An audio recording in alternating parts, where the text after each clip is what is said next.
ഇന്ന് പുറത്തു വന്ന രണ്ട് ക്രിക്കറ്റ് ന്യൂസാണ് നമ്മൾ ഇന്നത്തെ വീഡിയോയിൽ നോക്കുന്നത്.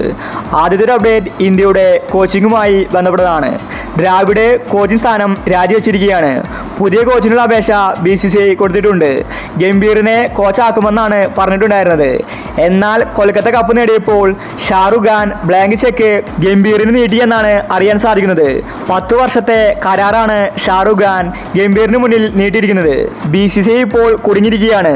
ഗംഭീറിനെ കോച്ചാക്കാൻ തീരുമാനമായതായിരുന്നു. എന്നാൽ കൊൽക്കത്ത കപ്പടിച്ചത് BCCIക്ക് പണിയായിരിക്കുകയാണ്. എങ്കിലും ഗംഭീർ കോച്ചാകാനുള്ള സാധ്യതയാണ് ഇപ്പോൾ കൽപ്പിക്കപ്പെടുന്നത്. അടുത്തൊരു അപ്ഡേറ്റ് രാജസ്ഥാൻ ടീമിനെ സംബന്ധിക്കുന്നതാണ്. രാജസ്ഥാൻ ടീമിനെ മികച്ച രീതിയിലാണ് സഞ്ജു മുന്നോട്ട് നയിച്ചത്. പക്ഷേ രാജസ്ഥാന് വേണ്ടി കപ്പ് നേടിക്കൊടുക്കാൻ സഞ്ജുവിന് സാധിച്ചില്ല. മുംബൈ ടീമിൽ നേരത്തെ തന്നെ ചില പ്രശ്നങ്ങളുണ്ടായിരുന്നു. പാണ്ഡ്യ ക്യാപ്റ്റനായപ്പോൾ രോഹിത് ശർമ്മ മുംബൈ ടീം വിടുമെന്നായിരുന്നു പറഞ്ഞിട്ടുണ്ടായിരുന്നത്. അടുത്ത വർഷം മെഗാ ഓപ്ഷനാണ്. രോഹിത് ശർമ്മ പുതിയ ടീമിലേക്ക് പോകാനൊരുങ്ങുകയാണ്. രോഹിത് ശർമ്മ രാജസ്ഥാൻ ടീമിലേക്ക് വരാൻ സാധ്യത കൽപ്പിക്കപ്പെടുന്നുണ്ട്. രോഹിത് ശർമ്മ അടുത്ത വർഷം മുംബൈ ടീമിൽ കളിക്കില്ലെന്നത് ഉറപ്പായിരിക്കുകയാണ്.